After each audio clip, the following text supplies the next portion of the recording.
சொப்பனத்துக்கு விளக்கம் சொல்கிறேன் அப்படின்னு சொல்லி கிறிஸ்தவத்தின் மத்தியில் இருக்கிற கூட்டம் அதிகமாயிட்டே வருது. இது சரியா தவறா அப்படின்ற கேள்வியை தாண்டி இது ரொம்ப ஆபத்தானது. ரெண்டாவது, இது வஞ்சகமான ஒரு விஷயம். இது கிறிஸ்தவங்க மத்தியில் இன்னைக்கு நிறைய பரவிட்டு இருக்கு. ஒருவேளை நீங்கள் பார்க்குறவங்க, எனக்கும் நிறைய சொப்பனம் வருது, என்னுடைய சொப்பனத்துக்கான அர்த்தத்தையும் நான் தேடணும்னு ஆசைப்படுறேன், அதுக்கான அர்த்தத்தை அதனுடைய வியாக்கியானத்தை நான் தெரிஞ்சுக்கணும்னு நான் முயற்சி பண்ணுறேன், அதனால் நிறையா வீடியோஸை நான் பார்க்குறேன். இந்த மாதிரி விஷயங்களை சொப்பனத்துக்கான அர்த்தத்தை சொல்கிற போதகர்களுடைய செய்தியை நான் கேட்குறேன், இப்படிலாம் நீங்கள் தேடிட்டுருக்கீங்க அல்லது தெரிஞ்சுக்கணுன்ற ஆவலில் இருக்கிறீங்க அப்படின்னா இது ரொம்ப தப்பான ஒரு விஷயம். இது போலியான ஒரு வஞ்சகம். இது கிறிஸ்தவத்தின் மத்தியில் நிறையா இருக்குது. நீங்களும் அதில் சிக்கிக்கக்கூடாது. ஏன் அப்படின்றது தான் இந்த வீடியோவில் நான் உங்களுக்கு சொல்ல போகிறேன்.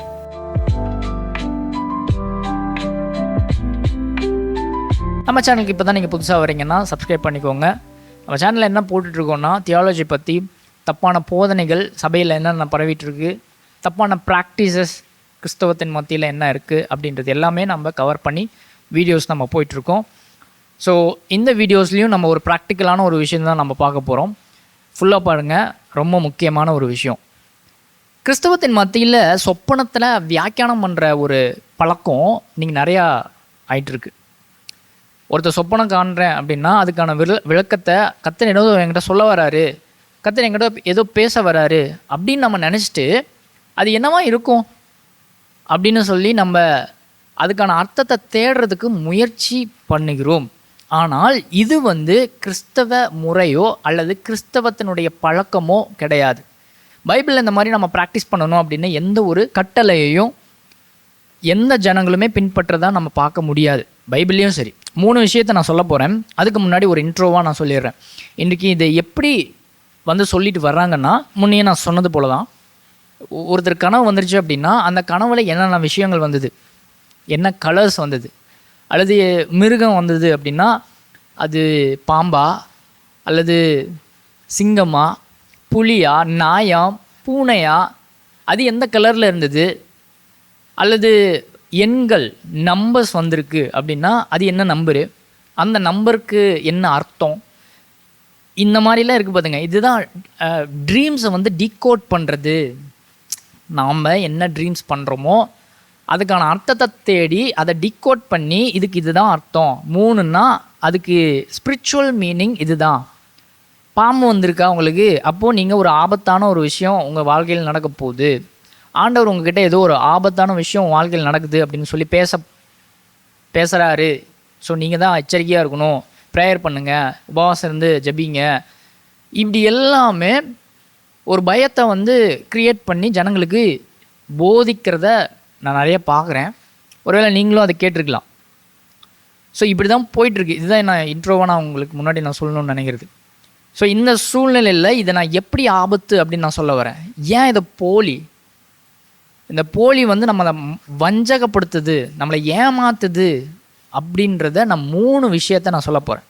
முதலாவது, நான் ஏன் இதை ரொம்ப வஞ்சகம் பிடிச்ச ஒரு போலித்தனமான ஒரு ப்ராக்டிஸ் அப்படின்னு நான் சொல்கிறேன். ஃபர்ஸ்ட் ஆஃப் ஆல், இது ஒரு பேகன் ப்ராக்டிஸ். இது அஞ்ஞான வழக்கம்னு சொல்கிறத விட பழக்கம், அஞ்ஞான பழக்கம். அது என்னங்க அஞ்ஞான பழக்கம் அப்படின்னா, ஞானமில்லாத ஒரு பழக்கம். அஞ்ஞானிகள் அப்படின்னு வேதத்தில் ஒரு வார்த்தை பயன்படுத்தப்பட்டிருக்கு. அது எதை பற்றி சொல்லப்படுதுன்னா, பேகன் ப்ராக்டிசஸ். அதாவது தேவன் ஒரு வழியை கொடுத்துருக்கிறாரு, அந்த வழி இல்லாத மார்க்கத்தார், வேற ஒரு மார்க்கத்தார் பின்பற்றுகிற ஒரு வழியை தான், அவங்கள தான் நம்ம பேகன்ஸ் அப்படின்னு நம்ம சொல்கிறோம். பைபிள் அப்படி தான் நம்ம சொல்லப்படுது. அப்போ அவங்களுடைய பழக்கம் வழக்கம், அவங்களுடைய பழக்க முறை, அதில் ஒன்று என்ன ஆகுதுன்னா, இந்த ட்ரீம்ஸை இன்டர்பிரேட் பண்ணுறது, ட்ரீம்ஸ்க்கு தானே அர்த்தத்தை சொல்கிறது, அதை வியாக்கியானம் பண்ணி இதுக்கு நீங்கள் இதுதான் அர்த்தம் அப்படின்னு சொல்கிறது. ஸோ இது வேதம் இந்த மாதிரி ஒரு ப்ராக்டிஸை விசுவாசிங்க நாம் ப்ராக்டிஸ் பண்ணணும்னு சொல்லி பைபிளில் நமக்கு எங்கேயுமே அப்போஸ்தலர்களும் சரி பழைய ஏற்பாட்டிலையும் சரி கிடையாது. கிறிஸ்தவங்க இதை ஃபாலோ பண்ணுன்ற எந்த ஒரு நீடோ அல்லது ஒரு கட்டளையோ, ஏன் இன்னும் சொல்லப்போனால் இந்த மாதிரி முன்னாடி நம்மளுடைய முன்னோர்கள் கிறிஸ்தவர்கள் இந்த மாதிரிலாம் ஃபாலோ பண்ணாங்க அப்படின்றதுக்கான எந்த ஒரு எவிடன்ஸும் கிடையாது. இதெல்லாம் எப்போ ஆரம்பிக்குது அப்படின்னா, இந்த மாதிரி ப்ராக்டிஸ்லாம் பெண்டகோஸ்டல் மூமெண்ட் வந்ததுக்கு அப்புறம்தான் இந்த ட்ரீம்ஸை வந்து அதுக்கான அர்த்தத்தை சொல்கிறது, ஆவிகளோட பேசுகிறது, ஏஞ்சல்ஸோட பேசுகிறது, சாத்தானோட பேசுகிறது. இந்த சாத்தானே நான் உங்ககிட்ட கடிஞ்சு பேசுகிறேன், ஜபிக்கிறேன் இப்படின்னு டைரெக்டாக சாத்தான் இடத்துல பேசுகிறது, இந்த பழக்கம் நான் சொல்கிறது, இந்த பழக்கம்லாம் இதுக்கு அப்புறம் தான் வருது. இதுக்கு முன்னாடிலாம் எங்கேயோ அங்கங்கே இருந்தாலும் ஹோல் சர்ச்சஸில் ஒட்டுமொத்தமாக ஒரு ப்ராக்டிஸ் வந்து பார்க்குறது வந்து இந்த மூமெண்ட் ஸ்டார்ட் பண்ணதுக்கு அப்புறம்தான். ஸோ ஃபர்ஸ்ட் பாயிண்ட் என்ன, இதை ஏன் தவறுன்னு சொல்கிறேன், இது போலித்தனமான ஒரு வஞ்சகமான செயல், அது ஒரு பழக்கம் அப்படின்னு சொல்கிறதுக்கான ரீசன் வந்து இது ஃபர்ஸ்ட் ஆஃப் ஆல் இது பேகன் ப்ராக்டிஸ் ஒன்று, இது அஞ்ஞான பழக்கம், இது இது இது கிறிஸ்தவ பழக்கம் கிடையாது. இதை பற்றி வேதம் என்ன நமக்கு சொல்லுகிறது என்றால், உபாகம் 18வது அதிகாரம் 10வது வசனத்துலேருந்து 12வது வசனம் வரைக்கும் இந்த விஷயத்தை கர்த்தர் வந்து வெறுக்கிறாரு அப்படின்றது நமக்கு தெளிவாக தெரியுது. பாருங்க,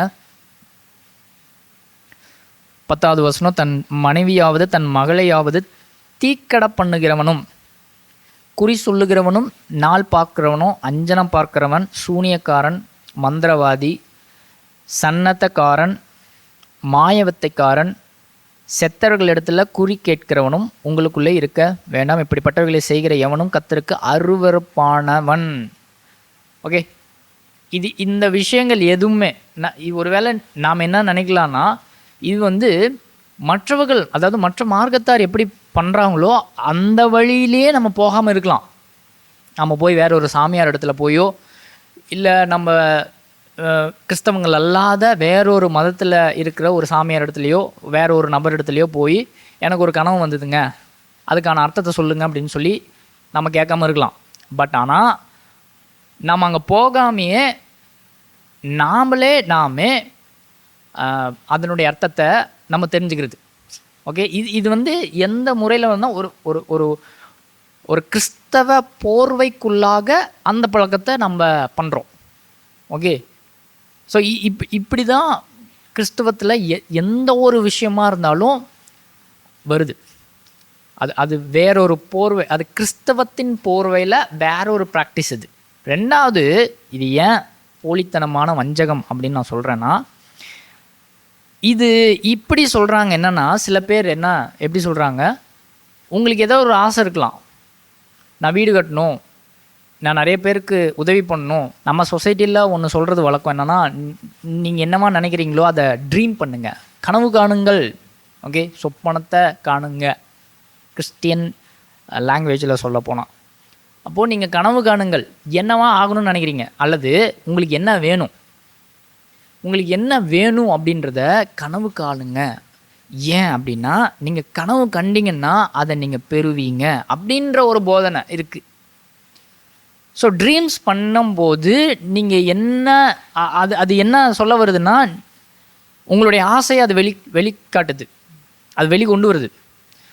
அப்போது நீங்கள் என்ன நினைக்கிறீங்களோ, நீங்கள் என்ன ஆசைப்பட்டீங்களோ அதை ட்ரீம் பண்ணும்போது அது வெளிக்கொண்டு வரும். ஓகே, ஸோ இது வந்து சுயநலமான ஒரு கோட்பாடு, மேன் சென்டர்டு ஒரு டாக்டரினை கொண்டு வருது. நமக்கு என்ன ஆசையோ அதை ட்ரீம்ஸ் மூலமாக நிறைவேற்றுறது அப்படின்ற ஒரு விஷயம் இருக்குங்க. இப்போ ட்ரீம்ஸ் பார்த்துங்க, இந்த ப்ராக்டிஸ் வந்து எங்கெங்கெல்லாம் போயிட்டுருக்கு பாருங்கள்.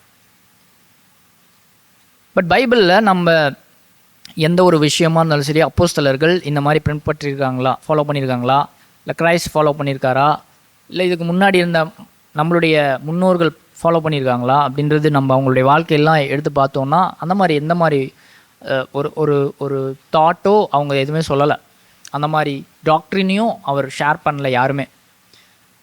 அவங்க எப்படி வாழ்ந்திருந்தாங்க? யோவான் 15வது அதிகாரத்திலேருந்து நம்ம பார்க்கும்போது, இயேசு கிறிஸ்து தம்மை பின்பற்றுவர்களுக்கு இவ்வுலகத்தின் உபத்திரவத்தை மற்ற ஜனங்களால் நீங்கள் பயக்கப்படுவீங்க, வெறுக்கப்படுவீங்க. ஸோ இதெல்லாமே இந்த மாதிரி தான் உங்களுடைய வாழ்க்கை இருக்கும். அதன் மத்தியில் நீங்கள் திறன் கொள்ளுங்கள், நான் உலகத்தை ஜெயித்தேன் அப்படின்னு சொல்லி தான் சொல்லுது. ட்ரீம் பண்ணுங்கள், உங்களுடைய ஆசையை நிறைவேற்றி கொள்ளுங்க அப்படின்னு எந்த விஷயமும் நமக்கு போதனையோ கிடையாது. ஸோ இதுவும் இது வந்து எவ்வளோ வஞ்சகம், எவ்வளோ போலித்தனம் இருக்குது இதில் அப்படின்றத நீங்களே பாருங்கள். மூன்றாவது, final and most important one, dreams மூலம் கர்த்தர் நம்ம கூட என்ன பேசுகிறார். அல்லது நீங்கள் ஒரு கனவு காண்றீங்க, ஒரு சொப்பனத்தை காண்றீங்க அப்படின்னா கர்த்தர் ஏதோ உங்ககிட்ட பேச போகிறாரு அப்படின்னு சொல்கிறாங்க பாருங்கள். இது ரொம்ப ஆபத்தானது. ஏன்? ஃபைனல் பாயிண்ட்டாக நான் சொல்ல வருது, கர்த்தர் தம்முடைய சித்தத்தை வேத புஸ்தகத்தை அதில் தான் நமக்கு வெளிப்படுத்தியிருக்கார் முழுவதுமாக.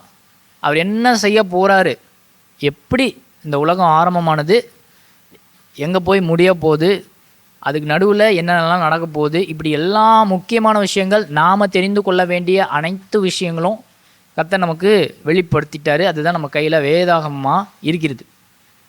அப்போ கர்த்தருடைய சித்தம் என்ன, கர்த்தர் நம்மோடு என்ன பேச வராரு, என்ன சொல்ல வராரு, நம்முடைய வாழ்க்கையை எப்படி நடத்தணும், இந்த உலகத்தில் பிற இடத்துல நம்ம எப்படி வாழணும், வேலை செய்கிற இடத்துல எப்படி வாழணும், குடும்பத்தில் எப்படி இருக்கணும், சபையில், இப்படி எல்லா அங்கங்கள்லேயும் நம்ம இருக்கிற எல்லா இடத்துலையும் நம்மளுடைய நடவடிக்கைகள், நம்மளுடைய பண்புகள் எப்படி இருக்கணும், இது எல்லாமே நமக்கு கர்த்தர் வெளிப்படுத்தியிருக்கிறார். பட் இதை தாண்டி இந்த ட்ரீம்ஸ் என்ன பண்ணுதுன்னா, பர்சனலாக நாளைக்கு என்ன நடக்க போகுது, ஓகே, நான் இப்போ ஒர்க் பண்ணிகிட்ருக்க விஷயம் ஃபைனலாக என்ன நடக்க போதா நான் தெரிஞ்சுக்கணும் ஆவலாக இருக்குது, செம்ம இன்ட்ரெஸ்ட்டாக இருக்குது. அதுக்கு நான் என்ன பண்ணுறேன், இந்த ட்ரீம்ஸ் எனக்கு ஒன்று வந்தது, அது மூலமாக கர்த்தர் ஏதோ ஒரு சீக்ரெட்டை என்கிட்ட சொல்ல போகிறாரு, அவர் ட்ரை பண்ணுறார் போல் இதன் மூலமாக. நோ, இது கர்த்தர் வெளிப்படுத்தின சித்தத்தை தாண்டி நீங்களாக ஒரு முயற்சி எடுக்கிறீங்க கர்த்தர் பேசுகிறதா நினச்சி. ஸோ இது கர்த்தர் வெளிப்படுத்தின இந்த வேதாகமத்தை நீங்கள் அவமதிக்கிறீங்க அப்படின்னு அர்த்தம். தேவனுடைய சித்தம் போதுமானதா இல்லை எனக்கு அப்படின்னு நீங்கள் சொல்கிறீங்க. தேவனுடைய சித்தம் மட்டும் எனக்கு போதாது, கனவுகளும் எனக்கு தேவை, அதன் மூலமாகவும் கர்த்தர் பேசுகிறாரு அப்படின்னு நீங்கள் நினைக்கிறீங்க. But it's wrong. கனவுகள் மூலமாக கர்த்தர் ஒரு காலத்தில் பேசினாரு, உண்மைதான். எபிரேயர் 1 அதிகாரத்தில் நம்ம அதை பார்க்க முடியும். அவர் வெவ்வேறு காலகட்டத்தில் ஒவ்வொரு வழிகளின் மூலமாக அவரை வந்து வெளிப்படுத்தி கொண்டே தான் இருந்தார். பூர்வ காலங்களில் தீர்க்கதரிசி மூலம், சொப்பனங்கள் மூலம், ஓகே, பல்வேறு வழிகள் மூலமாக தன்னை பேசினார், தன்னை அடையாளப்படுத்தினார். கடைசி காலங்களில் அவருடைய குமாரனின் மூலமாக அவர் பேசுகிறாரு அப்படின்றத நம்ம பார்க்குறோம். அவருடைய காலத்துக்கு அப்புறமா அப்போஸ்தலர்கள் வெளிப்படுத்தின விசேஷம் எல்லாவற்றையும் கர்த்தர் அவர்கள் மூலமாக வெளிப்படுத்தினதுக்கு அப்புறமா அவருடைய வெளிப்பாடு எல்லாம் வேதாகமமாக நம்மளுடைய கைகளுக்கு வந்ததுக்கு அப்புறமாக அவர் என்ன சொல்ல விரும்புகிறார் அப்படின்றது நமக்கு ஃபுல்லாக நம்ம கையில் இருக்கிறது. அப்போ நமக்கு சொப்பனம் வருது, அதை நான் என்ன செய்கிறது, அது என்னன்னு நான் நினைக்கிறது, அது என் கூட பேசுகிறாருன்னு நான் நினைக்கிறதா? இன்னும் இல்லை இல்லை இல்லை. நம்மளுடைய ஆழ் மனசில் இருந்து எழுகிற சொப்பனங்கள் எல்லாம் தேவனுடைய வெளிப்பாடோ அல்லது தேவன் நம்மோடு பேசுகிறார் அப்படின்றதோ கிடையாது. தவறாக எண்ணி நாம் அந்த வஞ்சகத்தில் விழுந்துடாமல் பார்த்துக்கணும். 3 பாயிண்ட்ஸ் நான் சொல்லிட்டேன். ஃபைனலாக ஒரு விஷயத்தை நான் சொல்லி முடிக்கிறேன். எந்த ஒரு திருட்டுத்தனமான ஒரு உபதேசம் இருந்தாலும் சரி, ஒரு ப்ராக்டிஸாக இருந்தாலும் சரி, அதில் பூரணமாக எந்த வேத வசனத்தையும் சொல்லாமல் பயன்படுத்தாமலாம் இருக்காது.